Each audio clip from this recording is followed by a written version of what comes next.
The tide of globalisation may be turning, but try telling that to these guys. The European Parliament has voted in favour of a major trade deal with Canada.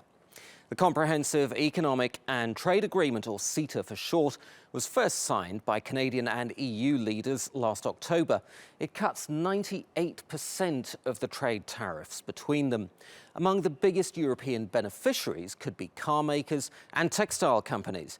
Canada currently charges import duties of up to 18% on these products. The EU dairy industry could also stand to gain. Canada, meanwhile, would be able to send more pork, beef and wheat to the EU. Together, CETA's supporters say the deal could boost trade between the two regions by 20%, adding $13 billion a year to the European economy and $9 billion to Canada's. But CETA has plenty of opponents.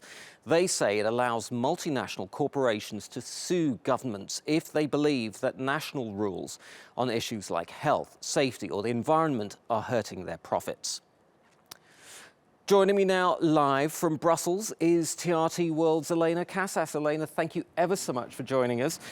Let's look at CETA. It's one of the so-called new generation of trade deals, which includes things like the Trans-Pacific Partnership, which is US-sponsored and which the US has pulled out of now. What's the mood like in Europe right now over the passing of CETA? Well, there was chaos outside the European Parliament earlier as protesters tried to block MEPs going in to vote for it and had to be dragged off by riot police. So there certainly is still widespread opposition among some on the left. It did, of course, then pass, though, by 408 votes to 254, which is a fairly significant margin. That means that parts of the deal, like the dropping of 98% of non-farm trade tariffs, as you mentioned, can be implemented almost straight away. Some of the more controversial bits, though, like those special courts which could allow companies to sue individual states, still need to be approved by every single one of the national and regional parliaments here in Europe. And of course, the region of Wallonia here in Belgium, which represents just 3.5 million people, nearly brought down the entire deal back in October before a compromise was reached. But now that that deal has been done, they are all expected to approve it eventually. For the EU, there's a lot more at stake here than just trade with Canada. As you mentioned, the new US government seems to be pulling back from this sort of free trade deal. So the European Union is hoping the Canada deal can be used as a blueprint to broker similar free trade deals with lots of other countries to help Europe continue to do free trade and to fill in that gap that will be left by the US if the new American government does pull back from the free trade that it does at the moment. This signing of the vote in Strasbourg comes on the same day as a hearing has been held in Washington, D.C.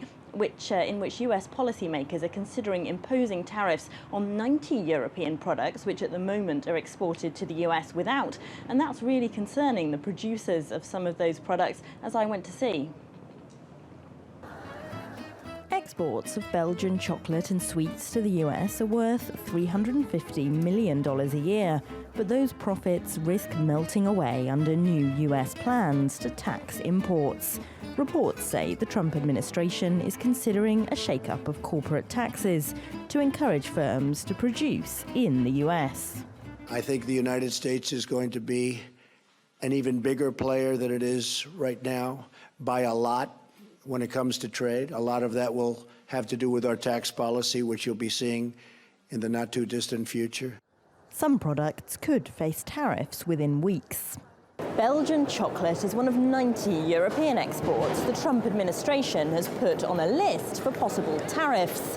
The US has a $136 billion annual trade deficit with the EU, and the new administration wants to cut that. Since the US election, the EU has launched new trade talks with Mexico, Japan and Indonesia, in what analysts see as an attempt to show that the rule-based global trade consensus can survive without the US. There are not many countries and important trading partners around the world that are making a case for free trade. And it's important more than ever that the EU sets the example, that we are not for walls, we are for openness, but of course we are not also for any kind of trade. We are for a trade that is based on rules. A US border tax proposal could be against World Trade Organization rules, and the European Commission has said it would be prepared to challenge it at the WTO. And exporters say it's not realistic to hope that all the products American shoppers love could be made in the US instead. Making chocolate isn't quite as simple as it might seem. We've been making chocolate in Belgium for more than a century, so we have people with a lot of experience and skill. As an example, our mixes of chocolate are allowed to mature for at least 72 hours. American companies don't do that because time is money. Chocolate-loving Americans are unlikely to give up their favourite imported treats, meaning the cost of any border tax would end up coming out of the US consumer's pocket. Elena Casas, TRT World, Brussels. And Elena is still with us from Brussels. Elena, your package has made everyone quite hungry here in the studio. Elena, how does the EU plan to react if the US imposes punitive tariffs?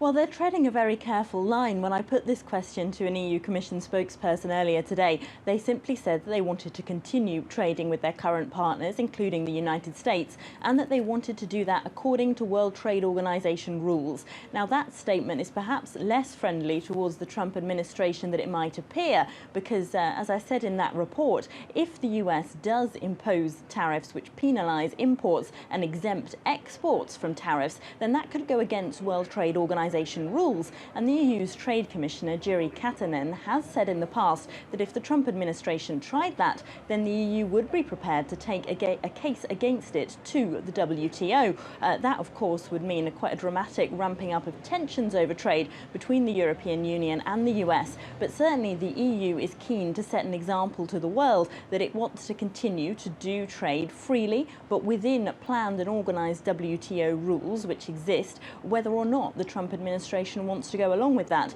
and that they are prepared to take this case to the WTO. Elena Casas in Brussels, thank you ever so much.